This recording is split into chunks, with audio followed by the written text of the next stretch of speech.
Welcome back, everybody. This is Caden with Briones Pickleball. Today I'm here with our host, Jordan Briones. Give him a round of applause, everybody. Give him a round of applause. Thank you, everybody. Thank you.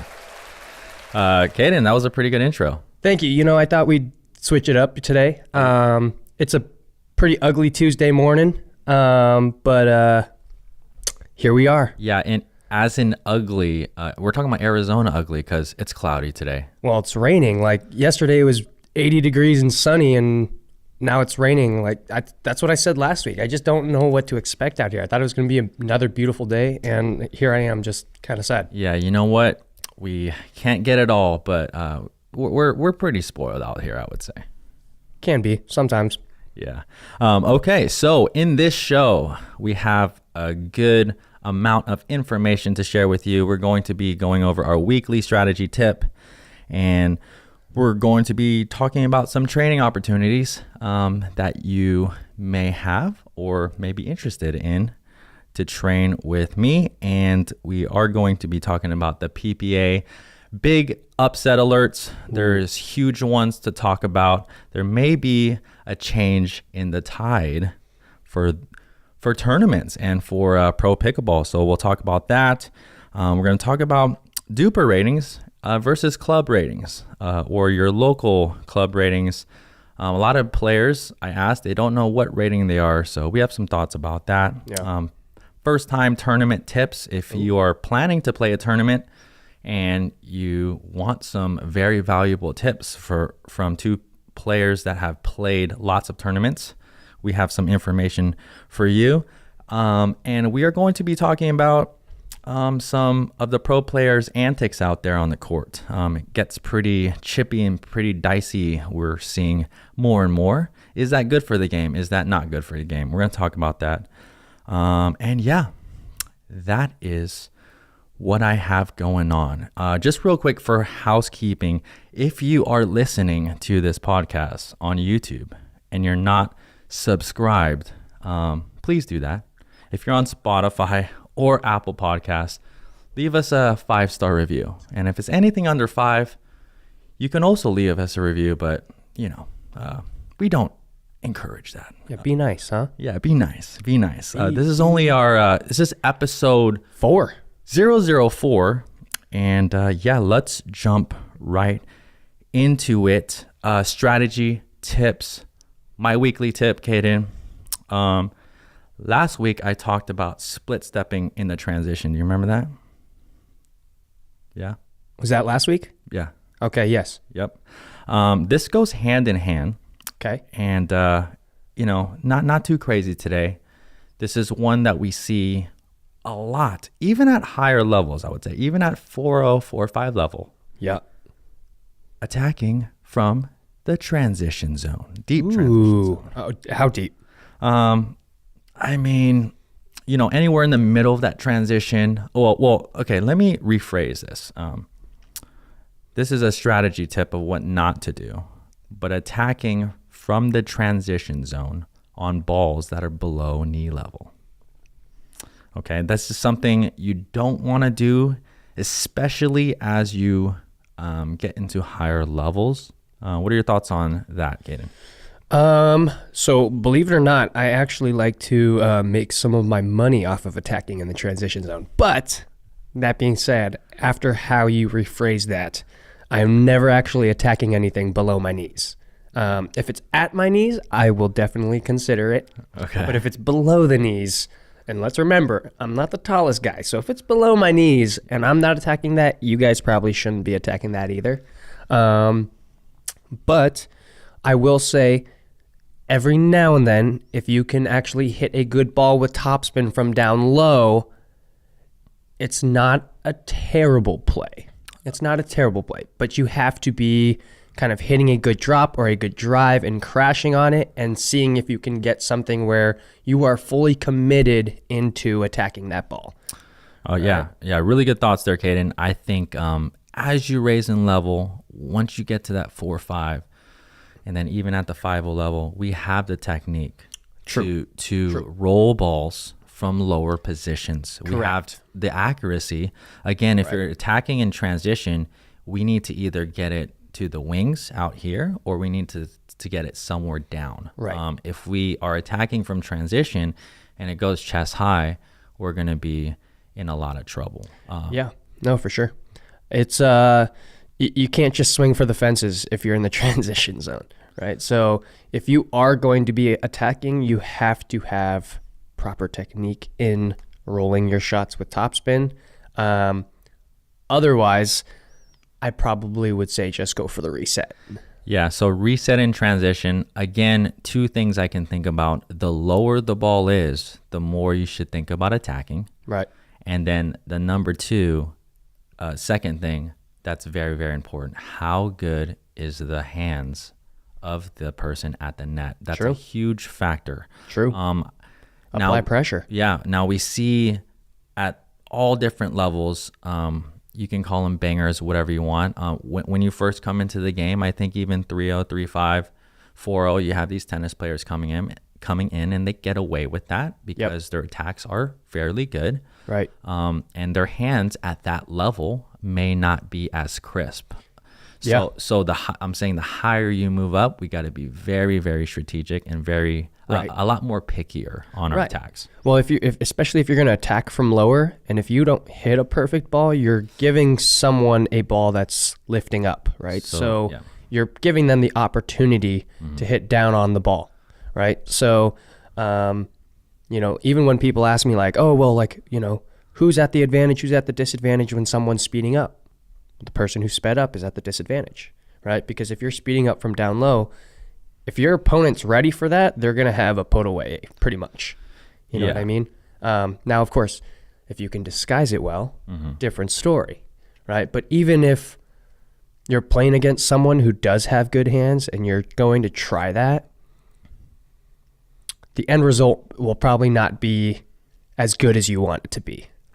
Yeah, so obviously learning how to reset, how to hit a volley reset or half volley reset from transition is very, very important. It drops that ball into the non-volley zone. That's definitely the preferred play for a lot of the times. Those of you who don't know how to do that, we have a lot of videos on that on this channel, so check that out. But again, at higher levels, we definitely see attacking from the transition. Again, like what we said, the height of the ball and also the hands of the players at the net are a really big factor. So keep that in mind. And Caden is going to give us his weekly pickleball tip. My pickleball weekly tip is actually a mental tip. Ooh, right. That's a curveball. Mm-hmm. So I get asked a lot, Caden, I'm scared of when the people hit hard at me. How do I get ready for that ball? All right. Now, yes, a good ready position is always a good thing to be in, but to prepare yourself for the pace and for the speed, you have to expect the pace and the speed. So what I'm trying to say to you guys now is let's put it this way. I created this quote.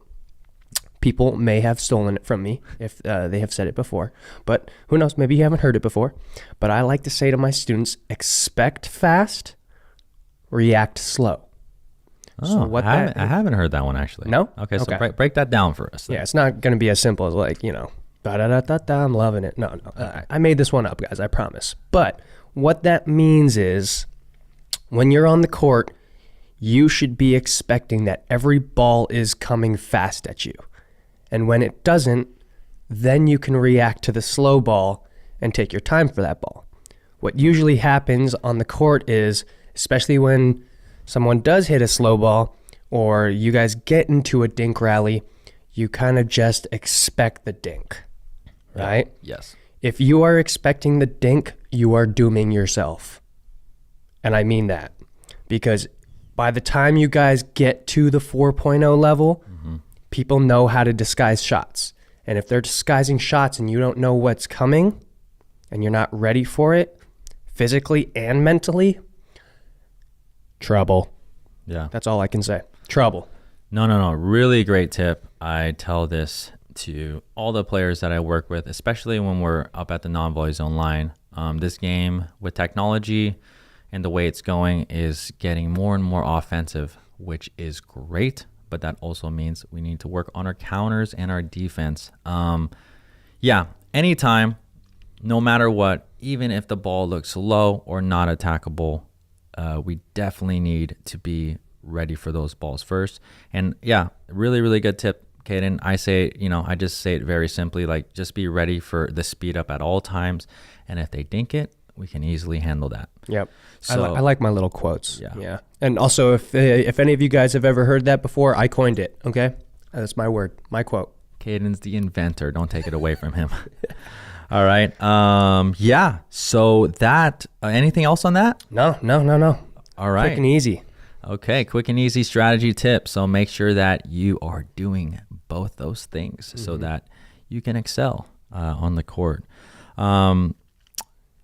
Really quick. If you like our content on here on this channel and you're liking our podcast, what we have to say, this year we are still planning out some 2-day intensive trainings with me.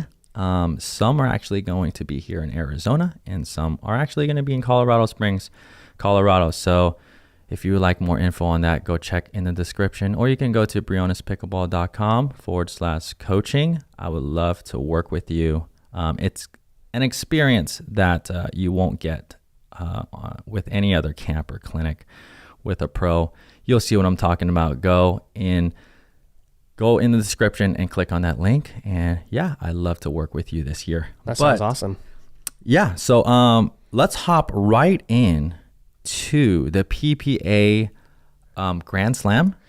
Carvana PPA Arizona Grand Slam. That's what it was. It's a tongue twister, but we're gonna hop into the latest PPA results, and I gotta say, wrong button.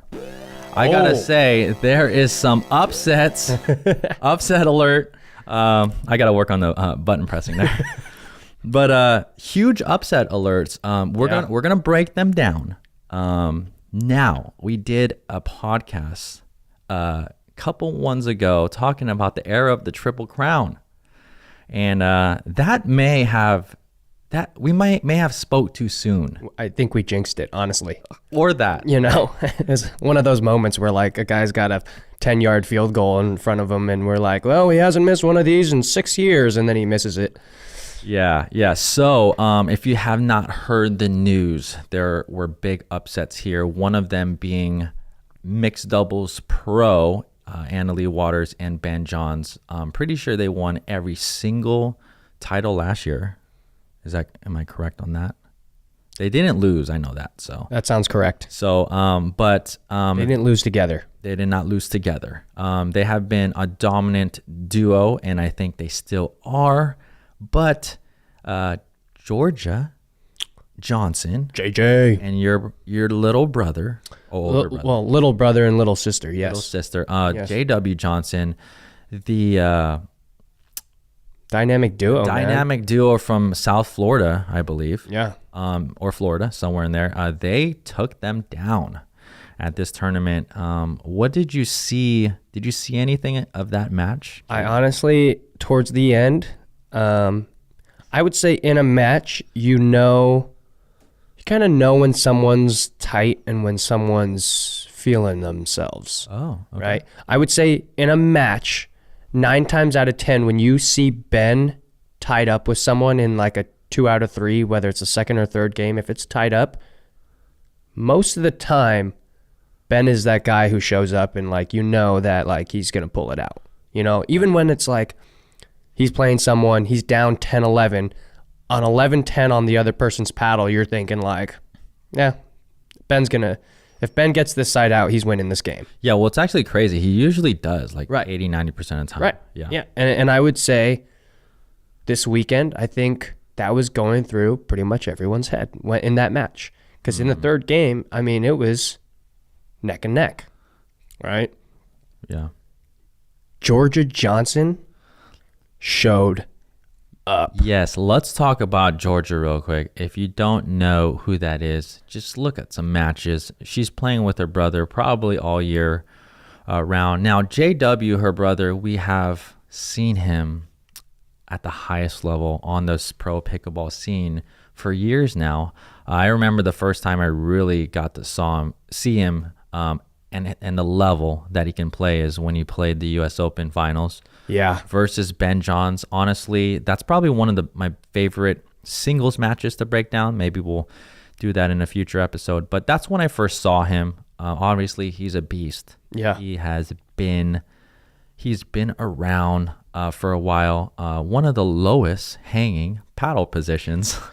Yeah. On the tour. Yeah, very, very frustrating for me as an instructor because everyone likes to look at JW and be like, oh, well, JW does it like that. And I'm like, are you JW Johnson, Mary? Yeah. I don't think so. Yeah, so I don't think so. Get those hands up. Yeah, so JW, his paddle position is fair. I would say sometimes knee level, around that thigh level. Yeah, at his thigh, at his waist. But his hands are so fast. We're going to actually maybe talk about that in a different episode. Yeah.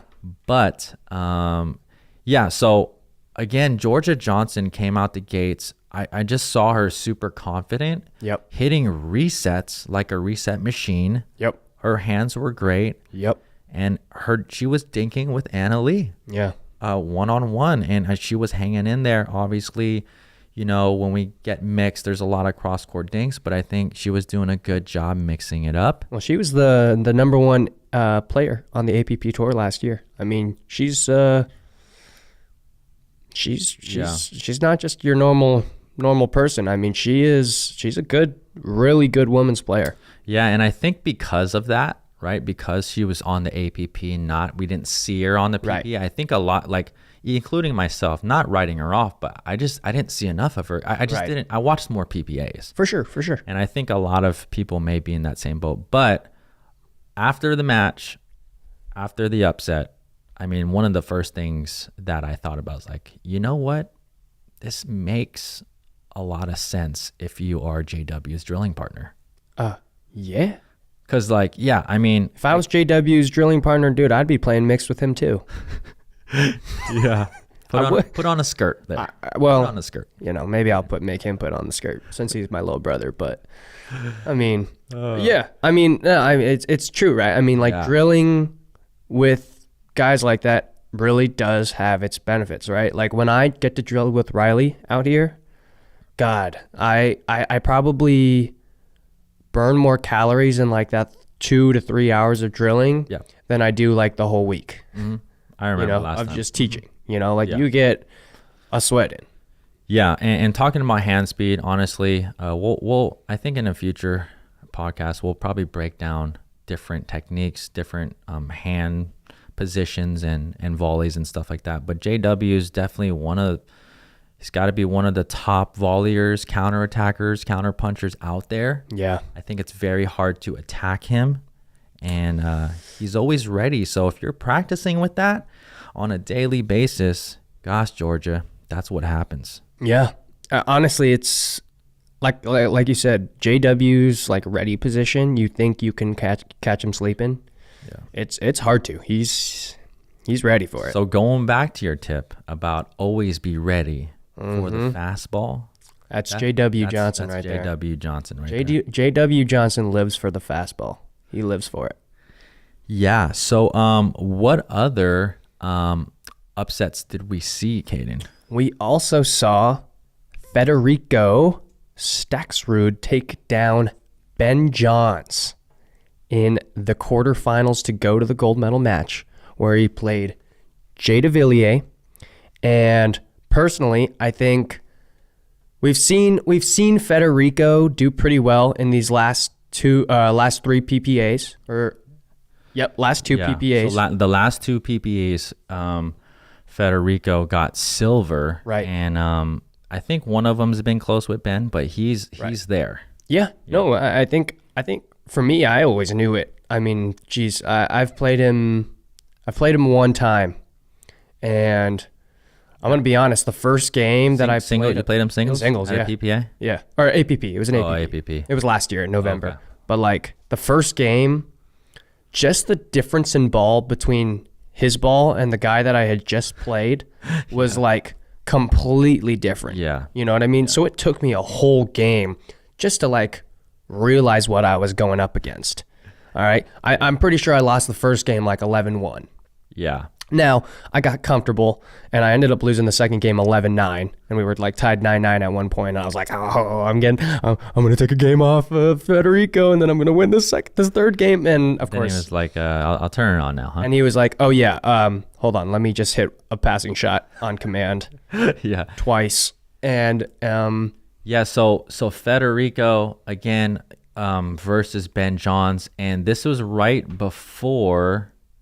Oh, no, this is the semis. Yeah. And we can see the score here, 12-10, 4-11, 12-10. So actually, super tight. Yep. It could have went either way. Yeah, question. I honestly think Stackrude was just on fire. And just a quick note for those of you that can't see the screen here, we're working on it, okay? Just give us some time. We're going to figure out how the best way to show you on the screen here. I know it's not the best view, but let's talk about really quick when you don't make it to the semis.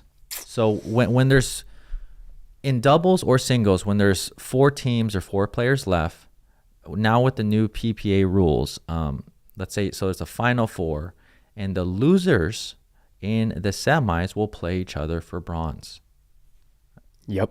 And then the winners of the semis obviously play each other for gold. So there is a back draw, but when you lose before the semis, you can only, at best, get 5th place. Yeah. So, I mean, just like, how does that change the dynamic? And what are your thoughts on that, Caden? It's kind of terrible. And in what way? I'll tell you why. Okay. Because I personally think that for these signed PPA players, if they happen to not have a good tournament and they lose in the first or second round, which we've seen, because guess what? Pickleball talent these days is really good. It's on the rise. Yep. If you don't get the opportunity to at least try for bronze, what these PPA players are doing is they're just saying, well, shoot, man, I played today, so I'm going to get my check, but I got nothing else to play for, so F it. And they drop out, and they withdraw from the tournament. So it doesn't affect their rating. It doesn't do anything. It just takes them out of the tournament, and they get to go and enjoy their day while they just got a paycheck.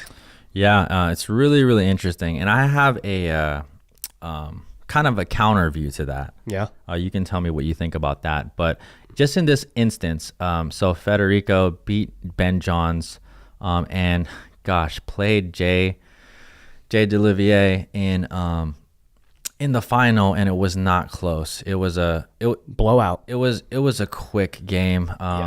And it wasn't because Jay played poorly. No, Jay's great player, but honestly, from what I saw, Federico was just hitting shot after shot. It was tough. I mean, it's funny. You see singles a lot. Singles is a game of runs. Yeah. You know what I mean? Yep.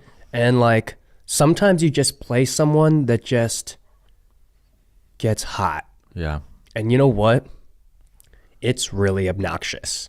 But that's singles. I've had it before. I've had it happen to me before. That's kind of just how singles goes. You know, sometimes you get hot against someone who's maybe a little better than you, but you know what? You pull it out because you just were hitting really good shots. Yeah, and you could definitely, you know, there's runs for sure. It's a game of runs in pickleball in general, in doubles, but singles even more so because you could hit, because you have to cover the whole court. You could hit one passing shot, 2 passing shots. I mean, it's just the rallies are shorter. Yeah. So it seems like the runs are quicker, you know? Well, think about it this way, right? 4 passing shots and 2 missed returns. That's 6 points, and that's probably about, what? 2 minutes, like, yeah, you're right, or less. That's like 18 shots. Yeah. 24 shots. It's nothing. You know what I mean? Yeah, you're right. Yeah. Yeah, so, but real quick here. So, yeah, Ben Johns lost. And then, again, James, shout out to James Ignatowicz, okay? Another Selkirk-sponsored player. He played Jay closely. And so, in this situation here, Federico has to play Jay in the final, which he did. And then Ben Johns is going to play James Ignatowicz in the bronze. But what we saw come to pass is Ben Johnson just totally dropping out and basically handing James the medal. Yeah. So, so thoughts on that. Here's kind of my argument to your points there. Go for it. As Ben Johns is playing all 3 events and needs rest, and again, every single moment of rest, or he can, recover or whatever, counts. And again, kind of like the Riley thing that we talked about last week, he's going for gold. And this does not make it, it does. I could see the point where it doesn't make it great. And again, I think we're going to see so many more of these dropouts. So it's going to be interesting what the PPA does. Yeah. But Ben Johns is going for gold. Yeah. And for him to play possibly a 3-game grinding match with Happy Feet James Ignatowicz is going to be, it could be a grind, and hey, he could hurt himself. I don't know. So I don't know. A little rebuttal on that, or what do you think? I think you make a solid point there. I do. But I think solid reset. Yeah, Okay. fairly. All right. But there was a little bit of mishit in it, I would say. Personally, if you're gonna play, whether you win or whether you lose, my thing is you play until you're done. Okay, I like that. That's just me. I see That's it. just me. No, I see it, bro. I got it. I'm not gonna go to an event and then halfway through it go, yeah, I'm tired. I'm gonna leave. No, I paid my money to be here. I'm gonna be here until I can't. Well, that's the other thing, right? A lot of these pros are not paying their money; they're getting paid. I get it. So it's different a little bit. And even for me, Mm-hmm. that's even more motivation. Yeah, I'm not doing it for me. I'm doing it for them. do it for them. You know what I mean? But that's just me. Yeah. Well, you know what? It's going to be really interesting. We're definitely going to kind of like keep up to date with, we'll call it the PPA dropouts. We'll call it the dropout crew. Beauty school dropout. So yeah, that was men's singles. Let's just hop right into women's singles. Ooh. We might want to press that upset button again, Jordan. Uh-oh. Upset alert. But not in the gold medal match. We got Annalie Waters for gold, Leah Jansen for silver, and bronze Salome. I think it's Salome. Davice, Salome, Salome. Someone comment for sure if you're 100% accurate. You have to be 100%. Yeah. Right? Not like, hey, I think it's this. I heard it's this. We need confirmation here. Yeah, we need confirmation. Right. But okay, so real quick in kind of the third round, Mary Brascia defeats Catherine Peranto. That's right. So a little upset alert there. Mm-hmm. And again, really close game, but that was your kind of sleeper, or you picked her for bronze? I picked her for bronze. I picked her for bronze. Yep. I had a feeling. Well, so I actually trained with Mary a little bit on Wednesday, right before Singles Day and right before my dad gave me food poisoning. But it was a lot of fun. And dude, I mean, there were shots that she was hitting that I was like, dude, I don't even see that out of men. Yeah, I saw her play for the first time, watched a few points, and yeah, she looked solid. Yeah. You can tell the tennis background there. Oh yeah. She played Leah Jansen really almost close. Pulled that one off. Almost. I was excited for her. Yep. And then but she ended up losing to Salome. So it was a really good run. That is the women's singles results. No surprises there. Annalie Waters again. Just dominant. Just dominant.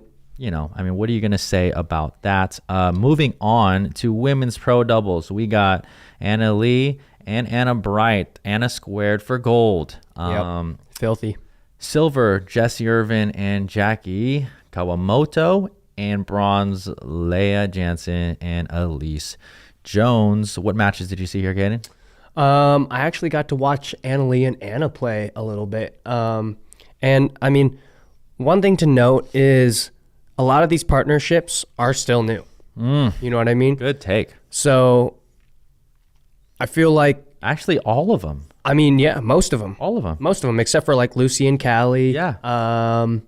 You know, yeah. I mean, most of these women's teams are, I mean, brand spanking new. And you know why? Because the Waters tore things up last year and nobody had an answer, right? And Interesting. now that Mama Waters is not there, there was a whole mix-up, whole shuffle. Because personally, I think Anna might be playing with like Jesse? with Jesse or with like with Paris. But I think that was before Paris decided not to play PPA. Yeah, we could talk about that. But I think like before Lee went down, I think, you know, Waters were the Waters, and then you kind of had like, I think there was supposed to be kind of like that second team with like Anna and Jesse, you know, but now there's just like a whole mix-up. I mean, I've never seen so many different women's teams. Yeah, so you're right. There are. Yeah, let's talk about, or let's just kind of see the bracket here. Kovalova Smith, obviously, they're the number 2 seed. They dropped to Jessie Irvin and Jackie Kawamoto. Or is it Kawamoto? Kawamoto. Yeah, so just a solid team. Jessie's been a top player for a long time, but Jackie is stepping up. I mean, she's been a great player too, but I think this is... Well, she has a sister too. She has a twin sister, Jade, but she didn't play. But I don't know if Jackie's medaled at a PPA yet. This might be the first. Am I right? Be the first. But I know I knew she's good. Yeah, she's really, really good. Yeah, so that's what we saw there. And then Leia and Elise, they're just... Oh, wait, Jade did play. Wait, scroll down. She played with Lauren Stratman. Okay. Yeah. All right. Oh, my God. Jade and Jackie had to play each other first round. Wow, that's tough. I saw that. I saw that in a Facebook post. So, yeah, shout out to Jackie and Jade Kawamoto. That's wild. Are they twins or no? They're twins. Oh, well, shout out to the twins. Yeah. But I mean, look at these teams, man. Like, these are all new teams. I wonder why they're not Jade playing. and Lauren, new team. Jackie and Jesse, new team. Carolina and Julia. I actually talked about them after the PPA Desert Ridge. They're actually pretty good. Like, really? They took the Brasha's sisters, the 3. Wow, okay. Jorja and Catherine, new team. Yep. Etta and Brooke, I think they played some last year, but fairly new team. Vivian David and Megan Fudge, new team. Angie Walker and Casey Rogers. I know Angie. I can't say I know Casey that well. Yeah. But I wonder why the twins aren't playing with each other. I know they play with each other a little bit in APP, right? They played together pretty much all year. So maybe they just wanted to mix things up. Maybe Jackie just got asked by Jessie, and she was like, "Hey sis, I'm going to go play with Jessie." And she was like, well, "I'm going to go play too," and got Lauren Stratman. Yeah. Okay, well, that is the results for the women's pro. Again, on the last, honestly, Leia, Jessie Irvin and Jackie Kawamoto took Waters and Bright to 4 games. Yeah. So they actually looked solid after game 2. I thought like, hey, like this could be one that goes to 5. Yeah. But I mean, adjustments, right? I mean, there's a reason why these top pros are doing what they're doing, is like they not only have every skill in the book as far as paddle to hand, but like got the brains too. Yeah. So chemistry is a big thing. Anna Lee Waters and Anna Bright, they're obviously two of, you can say, top 2 players in the game. So when they team up, it's already a force. It's dangerous. It's going to be interesting to see what these other teams do, because I just think chemistry needs to be built. Like, again, I think one of the most exciting teams here is Elise and Leia. I mean, they're just exciting to watch. Yeah. Super, Elise is super scrappy, and we'll just we'll just have to see. Yeah. Well, one thing we talked about like last episode was, paddles, right? And like Callie and Lucy both have new paddles. So maybe they're, taking a little bit to figure it out. And who knows, maybe my bronze medal prediction for Lucy and Callie will eventually hit. Maybe. And then lastly, we're just going to look at the mixed pro again. And then hometown hero, let's give it up for Riley Newman. Bang! Let's go. Riley, Congrats, my dude. Congrats, and I'm sorry that I picked you for silver in this tournament. Hey, you know what? I picked him for gold. Let's go. You guys like that? Yeah, let's go. All right, Caden got a point there. So yeah, Riley Newman, Anna Bright, they were solid all the way through. They got gold. Jorja Johnson, JW, silver, who upset the Triple Crown winners, Ben Johnson and Annalie Waters. And then bronze, shout out to Thomas Wilson and Vivian David. Yep. Second bronze of the year. They're a great mixed team. They are a great mixed team, man. I love Thomas. I love Thomas and I love Vivian. And it just makes me really happy. I honestly hope, I mean, obviously, dude, the mixed field is just ridiculous. Oh, it's tough. It's just ridiculous. It is. Honestly, it's ridiculous. But that being said, I hope they pull out some silvers and some golds, man. I mean, I really hope they can. Yeah, and let's just quickly just look at, again, a 3 versus 8 seed in this gold medal match. That's cool. Yeah. You know, you don't always see that. Yeah, so again, Anna Bright, Riley Newman, they played Jorja and JW in the final. I mean, look at this stat line. We got 8-11, 11-7, 9-11, 11-5, 11-4. I mean, took them to the edge. Yeah. Took them to the edge of the cliff. Yep. And just, you know what? Yeah, kudos to both teams. But Riley was on fire. Anna played great. Mm-hmm.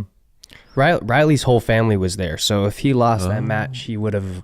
He had some support. Oh, shout out to Uncle Riley. I saw Uncle Riley sign. Yep. I think his nephews were there or something. Nephews, nieces. Brothers, sisters, nieces. Yeah. You name it, man. The whole crew was there, and it's a pretty cool thing to watch, actually. Yeah, so shout out to Riley. I know he's probably been waiting for this moment for a long time. Yeah. Because, sure. Well, I think everyone has been... I think everyone has been waiting for this. Well, trying to take down Annalie and Ben. Yeah. But, they didn't even have to do it in this No, they didn't even have to do it. They kind of got, the nice way out of it. Yeah. So, I mean, the Johnsons challenged them for sure. Oh, yeah. You know what I mean? Yeah. Like you said, it was on the edge. I mean... Once you lose that second match, 11-9. Yeah. I mean, could you imagine what's going through Riley's mind? What is he thinking? I want to know. Yeah. So again, we'll have to see how things pan out, but maybe we have a new rivalry brewing. I think it's going to be a good one. Yeah. So again, that was the results from the PPA Carvana, Arizona Grand Slam. And now... Caden's favorite topic, DUPR ratings. Oh, yeah. I love DUPR ratings. So if you don't know what DUPR is, it is the Dynamic Universal Personal Player Ratings, right? I thought it was pickleball, but Pickleball rating. Yeah, right. You're right. Okay. Yeah, so DUPR, they came on the scene about, 2-3 years ago? During COVID. Okay, during COVID. Yeah. Another COVID company, we can call that. Yeah. But they came on, and honestly, I think they really have changed the game for sure. Changed the game and ratings. There was tournament ratings before, but it wasn't really accurate. I mean, as we stand right now, I think DUPR is the most accurate. Obviously, there's some inconsistencies here and there. I would say there's some inconsistencies here and there as well. Yes. Yeah, we're about to see that. Yeah. But yeah, so we're going to talk about DUPR ratings versus like club ratings. A lot of players that may be listening to this or watching this, you don't know what your rating is. And I get that all the time. So maybe you haven't played tournaments. Maybe you have, but maybe you could sign up for DUPR and you could actually put in practice games and kind of see how you fare with other players with actual ratings. But we're going to pull this up because Caden is so interested to find out his DUPR rating here. I'm really excited. Let's oh, look at that. Let's talk about this. And for those of you watching, I mean, 5.5 doubles and 5.61 singles. That's pretty good, Caden. Why are you so frustrated about that? Let's put it this way. My DUPR rating was above a 6 like 1 week ago. Not in both though, right? My doubles rating was a 5.8 and my singles was a 6.2. Yeah. Now, I mean, here's the thing. No hate to DUPR. No hate to DUPR at all. No shade, just But a little mist. one thing I notice is, this DUPR rating is supposed to be kind of always moving. You know what I mean? Because So has it been for you? Have you seen it every tournament? Have you seen it change, fluctuate? a little bit. But you know what I've noticed? What? It always goes down. Okay. But It always goes down. yeah. Well, you got to win more. Maybe if you're winning more matches or going deeper in a draw, or what do you think? Here's the thing is DUPR also makes a name off of themselves for saying, like, even if you were to lose against someone that has a better rating than you, Yeah, then your rating should still go stay. up. Yeah. Right? Or stay. Or stay at least. Yeah. Yeah. Right? And so I'll be honest, I've had bad losses where, and like, also like, I think there are guys who are playing pro events now who are, truly pros. I mean, you look at Christian Alshon, his rating on UTPR is like a 4.0. Yeah. But you look at his DUPR and it's like a 6 point something. Yeah. Well, we're not going by UPR anymore. Right. Yeah. But like, it's the same thing that goes for DUPR, where there are guys who have like 5.3 ratings because, what the heck, why not? Yeah. And then, but like truly they're probably more like 6.0, 6.1s, right? Yeah. Well, I think that's the hard thing, especially for like high level professional tennis players or whatever coming in the sport. Right. They're gonna have 0 rating, but when they start to go in, and then you may get beat by one of them. Let's say like Federico or somebody just came in, you get slaughtered by that guy. Right. And then he had 0 rating or he had a low rating, and now you guys are basically trading ratings. Yeah. So obviously there is some very advanced algorithms that has to happen, but The only thing that's confusing to me is like you said, like I said, losses where it's tight and it's close, right? Because like you said, there's an algorithm, right? So there's percentages of what the matches and what the scores should look like, right? So for me, like, I think the biggest thing I was confused about was last year I was playing LA Open and I was playing against Rafa Hewitt and Chuck Taylor with Rob Cassidy. shout out to Rafa, Rob, That's right. and Chuck. That's right. All three of them, great dudes. Yeah. All right. Now, Rafa's DUPR is, I believe, like a 6.3, 6.4. Solid. Yep. I think Chuck's is like a 6.2 or a 6.3. Solid again. I think Rob's is like a 6.2 or 6.3. Solid. Now you look at mine, and you did you think, guys win that one? no. But I'll tell you what. We lost 17-15, 12-10. Ooh. God, Right. that's a dang, man. Right? That's a close match match. that, like, if I'm winning, I'm probably going, oh, what's my DUPR after today? And You then know? it dropped.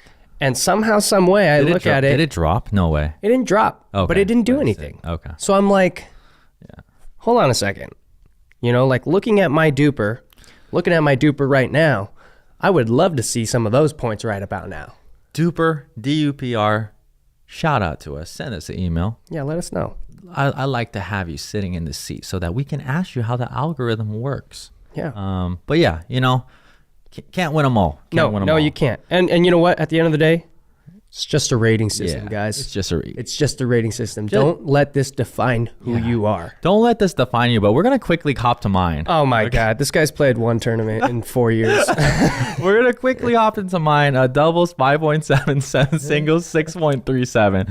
Mine dropped a little bit too. I just want you to know because I haven't played some tournaments in the past. Oh gosh, Jordan, I'm so sorry. The past 6 months. That must be so hard on you. Okay, what I gotta say though, I will. There's some asterisks on here because I haven't played enough. Okay, I haven't played enough tournaments. I just played 2 tournaments last year. Yeah. I don't know. Again, that's why the asterisks are on there. But I just thought that was hilarious because Caden's over here struggling. So I think it's hilarious too, Jordan. So freaking funny. man.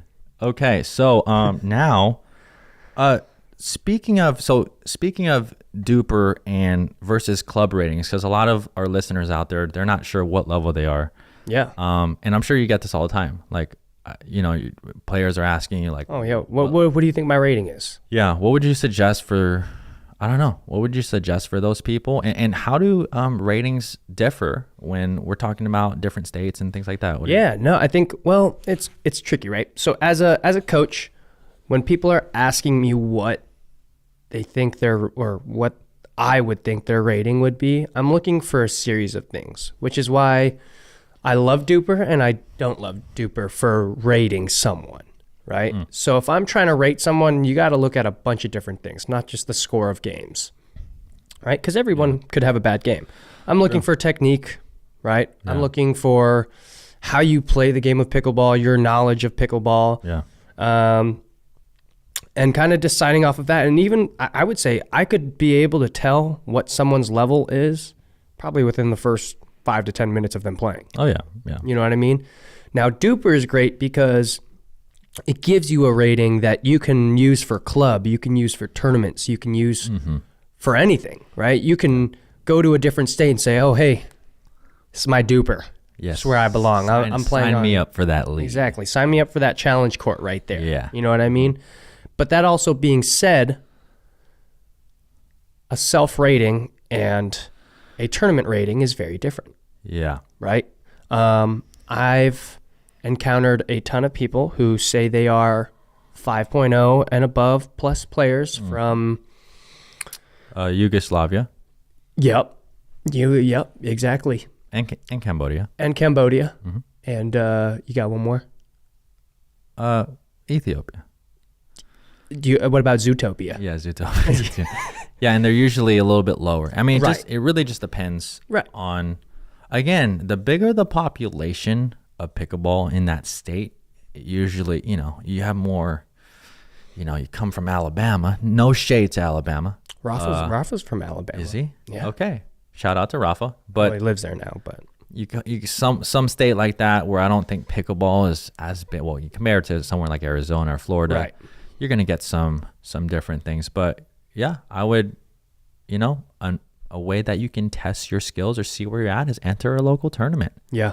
And speaking of that, we're going to hop in to a segment for all of you. Maybe you haven't played a tournament yet, or maybe you have and you just want some tournament tips. Yeah. I've probably played maybe 20, 30, 40, over 50 tournaments. Caden, you're probably way higher than that. Yeah, I'd say so. It's because you play a lot. So again, for the first time player that is just getting into the game, they want some, they don't know what to expect. Yep. Going into a tournament. I remember my first one. I do too. And maybe we can talk about that briefly. But what are some things that players, you can just give them some advice. If let's say they haven't played a tournament before, what would you say? If you want my honesty, everybody, for your first tournament, don't play with a loved one. Don't play with a family member. Don't play with a girlfriend or a boyfriend. It sounds like you have experience with this, Caden Hemov. I do. You know what? I played my first 3 tournaments with my dad. How was that? It was okay. See? I told you. No, not that. No, it was fine. Again, Okay. My first tournament, I entered 5-0. Yeah. And I played with my dad. Obviously, we got beat. And yeah. I mean, it was good. I don't think You played 5-0 with your dad? Yeah. Straight off the bat? Yeah, straight off the bat, because we were just thought we can do it. And we didn't do terrible, but we lost. Like 2 and out lost? Yeah. Oh, okay. Yeah. But I mean, we even played the likes of Steve Wong. I don't know. Oh, if living legend, yeah, Steve Wong. Shout out to Armor Pickleball. Wow. There you go, Steve. And then in the second or third tournament, we played Kyle Yates and Aspen Kern. Oh, wow. And we did, yeah. So other legends. Just one of the goats of pickleball. Yeah. So we fared pretty. It was close. I mean, our DUPR rating would have stayed the same. You think so? Yeah, if it existed back then. What do you remember the scores? I don't know, maybe 4 and 6. I don't know. Yeah. Okay, yeah, your DUPR would have stayed the same. Yeah, maybe a little rise, but I mean that's about what the algorithm I think would have your scores at. Okay, yeah, but anyways, so I played with my dad the first 3 to 5 tournaments or so, and then obviously I had I was looking for a younger partner for speed and things like that, and my dad eventually found someone, but that's how we started. Why wouldn't you recommend playing with a loved one? And what was it with your dad? Yeah. Oh my. So the first tournament I ever played, actually, it was in Montana. Oh, Montana. So this is where, ratings are a little jacked over there. Yeah. Right? Yeah, I would say. So we played 4-5 in this Montana tournament. So really like 4-0. Yeah, kind of. Okay. Yeah. Now the guys who we played in the gold medal match were actually like 4-5s. They were actually pretty good. Okay. But basically, I was a young kid at the time. I was probably 17 years old, 16 years old, maybe. Yeah. This is after your 4-5 win with Anna Lee. No, this was way before. Oh, so you were still a young buckaroo. Oh yeah. I was young. I was definitely 16. I was definitely 16. First tournament, because I remember my second tournament was nationals, and then my third tournament was your tournament with Anna Lee. Okay. But my first tournament, we went to this Montana tournament. I was young, so of course everyone saw me on the court and said, "Okay, we're gonna pick on the young kid because he's probably a little insecure. He's probably not as consistent as the dad. He's probably not as strong as the dad." Yeah. And little did they know. Oh, little did they know. That's right. I gave everyone the beat down. Yeah, don't pick on the little guy. No, bad idea. All right. So did they start going after your dad after a while? So in the gold medal match, they started at me. They came right to me, and I said, again, bad idea. And I ate them up the first game. You said, I've been drilling. I've been following that at Briones Pickleball YouTube channel. Do you know who Briones is? Jordan Briones is? Yeah, that's actually my god brother. Pickleball god brother. That's right. You pickleball god brother. Yeah. And so we messed him up the first game. Okay. And the second game, their adjustment was keep it away from the little guy, go to the old man on the other side. And strategy-wise, let's just talk about strategy for a second. Yeah. That's a good adjustment. If someone's beating you, just a really quick tip, stop going to them. Yeah, that's probably a good idea. And it works for the majority of the time. It does. It really does. Now, they went to my dad, and my dad fumbled the bag so hard. Oh, no. We're going to hear it from your dad after this podcast here. I will fly that man out here to admit that. But he fumbled so hard. He choked so hard. It was so embarrassing. So just like thirds, were they speeding up or just thirds, dinks, serves, returns, you name it. The guy looked like a beginner out there. Oh man. And full on embarrassed me and took away my first gold medal in my first tournament. And let's put it this way, I did not talk to him for the entire car ride home when we drove home. Okay, so this was Caden's first experience. Mind you, he's young. Okay, he's young. All the emotions were there. It's just... Yeah, so I don't know if I would totally agree with your tip there. You know what? If you do have a loved one that you love and you play pickleball with, sure, play with them. But it does have its challenges. It does. All the emotions of loved ones is on the court. It's because you know them on another level. Exactly. But what I'm trying to say is, like, if we were dating Jordan, hypothetically. Okay, that'd be weird. I know. And if we were, let's say I was mad at you for not doing the laundry. Yeah. And then we go play pickleball later. I'm probably going to be pissed off at you the whole time, every time you make a mistake, because I'm actually pissed off about the laundry. Because you missed 2 drops in the third game and you didn't do the laundry now. Well, right. Exactly. That's unacceptable. Yeah. Like, that's like breakup material right there. Yeah. So if you're playing with your loved ones, just go in there and you know what? First tournament tip, very simple one. Have fun. Have fun. Yeah. And then number 2. And then number 2 is don't play with a loved one. Number 3. Number 3 would be don't set super high expectations for yourself. True. Just Yeah. go out there, have fun, and just enjoy the experience. Okay, Yeah. but let's get to some actual practical tips now. What I would say, I have a few. Number 4, plan for a long day. Yeah. Number Yep. 4, plan for a long day. That includes make sure you have enough hydration. Make sure you have enough snacks. Again, if you do end up winning some matches, there's so much time in between. It's true.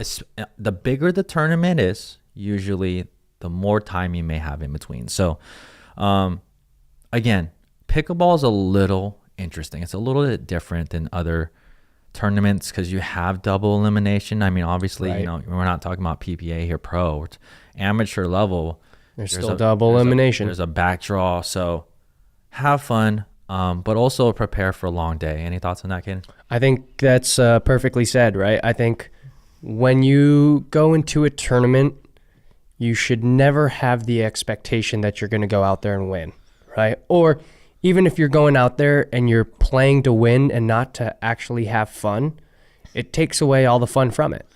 Yeah. You know, so like I'm very tough on myself, you know, so when I go out and play, I take it very seriously, but like I realize like if I'm not having fun and I'm not enjoying myself out there, then there's really no point, right? If you guys aren't having fun playing tournaments, then just play rec play. But like, It's not for everyone. Yeah. But that being said, Yeah. like that doesn't mean just because you're entering a tournament that you shouldn't be enjoying yourself.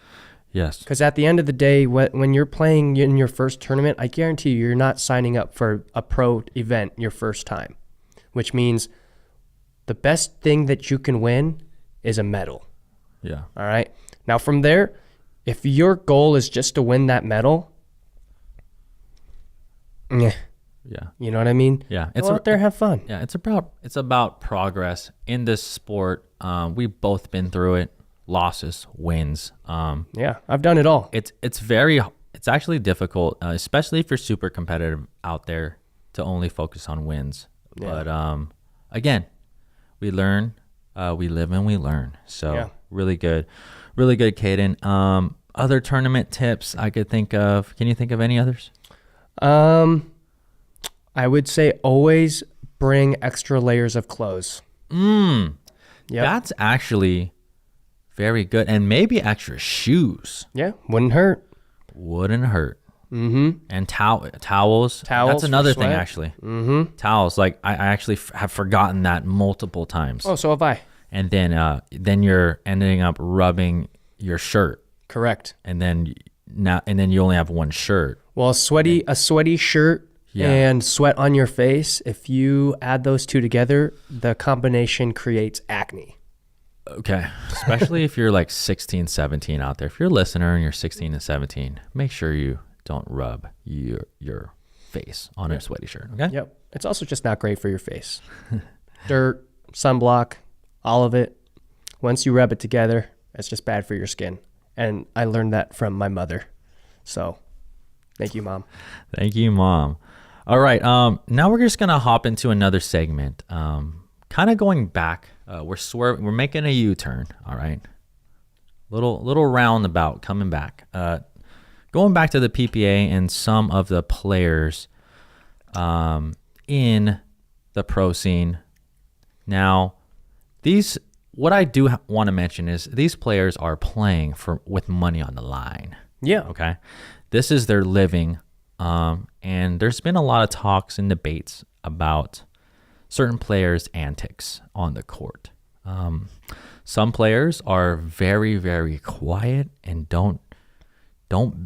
players won't bat an eye to them. The likes of JW Johnson. Yep. Dylan Mute. Frazier. Mute. Mute. But players that don't have a lot of emotions. Yeah. Even Ben Johns out there is a very, like, he will only get worked up if it's like, you know what I mean? Like, yeah, and I think even Ben is a quiet. he's a Quiet cat. He's you know what I mean? He's a quiet killer. But like I think when you see the emotion, it's more of kind of like I don't want to make this sound bad, but it's more of a show than it is genuine, like, ooh, yeah, you know what I mean? You I think so. I think it just it pulls him to a point to get fired up, and then once he does, you better watch out. Really? That's what I mean. Because the first few years of me like seeing Ben play, like he was completely quiet. But once he became kind of like the pickleball face, I think he had to like kind of spice things up a little bit. Yeah. Maybe put a little bit of pumpkin in his chais. I don't know. And honestly, and then let's go to the flip side of some players that really like to get amped up. We call it amped. The likes of Riley Newman. Oh yeah. Matt Wright. And there are some fiery. Even more fiery women on the tour too. Oh yeah, I would say most of the women are pretty fiery. I mean, you know, Leia's up there. Leia, Elise, Annalie, Jessie. Yeah, but there's nothing wrong with that. We need that in the game. Sometimes though, there are comments and we hear things. Let's just shout out to Julian Arnold. Oh, Mr. Andiamo. Mr. Andiamo. So there was a match that was played. This weekend, the Johns versus Andiamo himself and Thomas Wilson. Wilson. Yeah. I still like that team. Why don't we just break down a little bit of what happened there? I'd love to. Go ahead. So you were there. I was. So why don't the actual moments of events? Why don't we go over that? Well, I mean, here's the thing: is Julian is never actually allowed to be a jerk, which is why I absolutely love what he does, right? And I think, well, what I would say is he's always loud to everybody. Yeah, that's what I would say. He's not pointing anyone out. He doesn't discriminate. No, he's done it against me before, and I don't take it personally because guess what? At the end of the day, it's a sport. You got to get yourself hyped up, fired up. I do it myself. Maybe not as loud as Julian, but it's a tactic that works. You know what I mean? It's true. You play better when you're fired up and feeling good. Well, shout out to Tyson McGuffin. I totally forgot about you. The manimal himself. The barker. They call him, There's dog in that man. There's dog in that man. It's not a heart. It's a dog. Yeah. But again, as a player, when you're developing your skills, and even if you haven't had, I would suggest this. If you have been competitive in other sports, bring that over. Yeah. If you haven't been, then you got to find out what kind of like works for you. Because you may be on the quieter side and internally, let me focus more or whatever. Or you might be a Julian Arnold or Tyson McGuffin and you just need to like let it out. Yeah. Yeah. Yeah. So just, but let's talk about what ensued there. What happened? So I mean, first game was fairly close, I would say. And of course, Julian, being Julian, is on when hits a good shot. When he hits a good shot, he will scream in your face. Real quick, is that Italian? Right? You don't know? Andiamo? It's Italian, I'm pretty sure. We'll have to look that up. Caden does not know. I don't know why he doesn't know this. I don't. Okay, go ahead. So what happened? But basically, Collin, I'm sure, doesn't love all that noise, especially with Collin being the quiet man that he is. And actually, Collin gets more fired up than Ben. Would you agree? Actually, yeah, I would. Yeah, I would. But that being said, I mean, if you know Collin off the court, he's not the most interactive person unless he knows you pretty well, But that being said, I think it got to a point where in the second game, Julian and Thomas were down, and in the middle of a point, or actually right after a point where Julian won and screamed Andiamo in his face, Collin got a forehand that he tried to punish Julian on, and he knew he hit it well, but it tipped the top of the net, and he, as it tipped the net, he went, "Why?" All right. Now, in pickleball, that would be considered a hindrance. All right. Now, I couldn't really tell how loud Collin had said it, but that being said, it did distract Julian, and he immediately kind of stopped the point. Yeah, so just for the viewers out there was a pop-up for Collin. Yeah. And then he said, it wasn't a pop-up, it was a speed-up. It was a speed-up that he just and killed. Then he said, ¿por qué? He did. He said, why? Mm-hmm. And then he hit the ball, and it tipped the net. And he goes, why?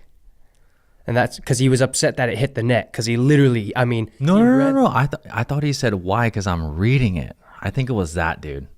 Really? Yeah, I think he was like, why? Oh, really? Because he said why after it hit the net. Okay. And then so that's why, like, when he was hitting, he was like, dude, why are you talking when I'm swinging? Yeah. So, anyways, Collin John said that during the swing. Yeah. His swing, right? Yeah. And yeah, they didn't like that. Nope. Julian obviously appealed to the ref. The ref, of course, didn't hear a thing. Well, that's honestly for the ref. I don't know. Call. It's that's tough. a tough call. You're watching foot faults. Right. Shout out to every ref at the PPA. No, refs, you guys do great work. Let's give some refs some love right now. I have one ref that I'd specifically like to shout out. Oh, who would that be, Caden? Her name is Leslie Shaughnessy. Okay. Squirrel. Shout out to Leslie. But again, seriously, refs, underpaid, undervalued, but we need them. We need them. They honestly, they do good work. Yeah. So that was not called, and then it got a little bit dicey. Yep. I think there was a forehand that went to the net or a little long by Collin Johns, and then Julian Arnold said something to the tune of maybe you better work on that or something. Yeah. Yep. That's about right. I mean, is true. I mean, if you're missing it, which is true, I guess. I mean, yeah. I mean, he definitely meant it with some shade. Yeah. You know, I would say that in that situation, the comment is not necessarily needed, but he wasn't wrong. Not needed, but he was not wrong. It was brought out. Oh, did you see the end of that match? Yes, I love how that match ended. No. Did you see the end of after the paddle taps? Or you? Oh yeah. Know? Oh yeah. I saw it. Did we see a little? It looked something like this. Goodbye kisses. Went like this, and he went. Oh no! It was a shh. Shut that mouth of yours. Yeah. So obviously the pro scene, we see some dicey stuff. Okay, but again, hey, sports are all about trash talk, man. Sports, you know, who gets the last laugh? It is really, you know, people are doing it. Money's on the line. It gets intense in there. Yeah. And again, mental game, head game.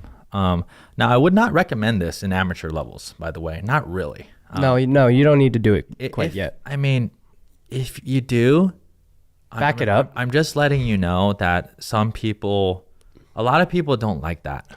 It's just, no. So what would you say though, Caden, about like, do you think it's good for like players like Julian that push the envelope and get really loud? Do you think is there a fine line? This was my question here, between good sportsmanship and you know, being fiery. Where's the line? I think as long as you're not pointing anyone out and you know, calling anyone names for any particular reason, I think you're fine. You know what I mean? If you're using a tactic to get yourself fired up, I think it's fine, right? I mean, you look at Jeff Warnick, right? A guy who was probably one of the top names in pickleball in like 2020 and 2021. Oh, he was original. He was like the original. He was the OG. Loud, obnoxious guy on the court, and it wasn't like a. Yeah. It wasn't really like a. That for me is like the difference between hyping yourself up and just being obnoxious to get in someone's head. Oh wait, so you think Jeff was that or was not that? I think Jeff was that. Now, I love Jeff, and it's not something that bothers me, but it definitely bugs people. Shout out to Jeff Warnick, by the way. I think I played a tournament with him. Did you really? Yeah. I think my tournament. We didn't do that great. Really? Oh, I remember that. We did okay. But anyways, I played you. I don't remember now. I played with Rich. Did we beat you guys? Yeah, you guys beat us like 15-4. Okay. But shout out to Jeff Warnick. You know what? The one thing about Jeff, this is what I could say. And for all the viewers out there, because now there's maybe millions of players watching these matches. But like, if you're going to be loud and stuff, one thing I know about Jeff is he's at the end of the match. Oh, like, yeah. It's all fun. It's all fun and games. So like, yeah, it's nothing personal. I think people can see that though. Yeah, for sure. Like, again, if for the pros out there, if you're going to be really loud, really whatever, there is a line between attacking people and good sportsmanship. For sure. So I think you're right on the money. Yeah, I think as long as you're not, single-handedly targeting someone out and, calling them names or, saying things to degrade someone, I think you're fine, But if you're looking at yourself and calling yourself, bad words just to get yourself fired up, I think you get, at the end of the day, that's how you get yourself fired up. Do it. Go for it. Yeah. Yeah. Well, that we have a limited time today. We actually have a very, very special guest. Whoa. Going to come in for the next episode. So do not miss out. But we're going to actually cut this podcast a little short today. For those of you, again, listening, if you are not subscribed to this channel, please do that on YouTube. If you're listening on Spotify or Apple Podcasts, make sure that you leave us a nice review. Be kind. Yeah, be kind. You don't have to, but we would love it. Yeah, we would love that. And again, any closing thoughts, Caden, that you would like to say to anyone here? Guys, I just hope that you guys remember to use your footwork and be nice on the court. Pump yourself up. Pump your partners up. Be good partners. Hey. Be good partners, guys. Next episode, maybe we'll talk about we'll talk about what it's like or what it looks like to be a good partner. Yes. Positing, encouraging. That goes a long way. It does. It does. People would rather play with you if you're positive than if you're really, really good. So keep that in mind. Yeah. So again, thanks for joining us in this podcast. For any future segments or things that you'd like us to talk about, if you'd like us to break down some professional matches, that'd be cool. That'd be fun. Yeah, men's, women's, mix, singles, or if you like some other fun segments, why don't you send us a comment? Just leave us a comment. Oh, and lastly, let's not forget, let's just do a little, what do we call it? A secret selfie. Oh, secret selfie with Caden Nemeth. Secret selfie with Caden Nemeth. We will pull it up on the screen here. Yep. This is last segment. This is and then let's kind of see if you guys recognize the pro. We're gonna see name the pro here. Yeah, go ahead. If you guys can name the pro. Oh, wow. 2 stunners. Okay. So we got upset winner JW Johnson. What is he looking at right here? Or what did you tell him, Caden? Like, what's happening in this picture right now? I actually didn't tell him anything. I just took my phone and took a picture of us. That's funny. We were just talking, and then I pulled out my phone, and then while he was looking at his phone, I just took a picture of us because I thought. Is this before or after the upset? This was before, huh? Way beforehand, yes. Okay. But as you can see, my patchy facial hair is growing in real nice. Obviously, I'm a little more clean shaven today. Yeah, really nice. But in the tournament, as you can tell, a little sweaty. Got some sunblock on the face. My hat should probably be washed, but you know what? Game hats are meant to get sweaty anyway. Both of our lips are a little chapped. Definitely could use some Aquaphor, so I'll make sure my little brother is on that one next time. Yeah. And of course, JW's double chin. I would say that is easily his best feature. So, don't hate, appreciate. Dude, that's one thing I love about JW. J-Dub and Georgia, we'd love to have you on the pod soon. Yeah. Also, JW's hair is just I gotta say, beautiful. The most funniest interviews, I think, are JW Johnson's post-match interviews. You want to pretend like you're interviewing me and I'm JW? Okay. JW, that was amazing. I mean, those those resets, counters. You just beat the number 1 seed that everyone just thought that they would just be undefeated all year round. So JW, like, how did you do it? Like, how did you feel out there? Personally, we just went out there and tried really hard. And my sister played great. And, thanks to my mom for feeding me this morning and making sure I had clean clothes to wear today, because otherwise I'd be really stinky.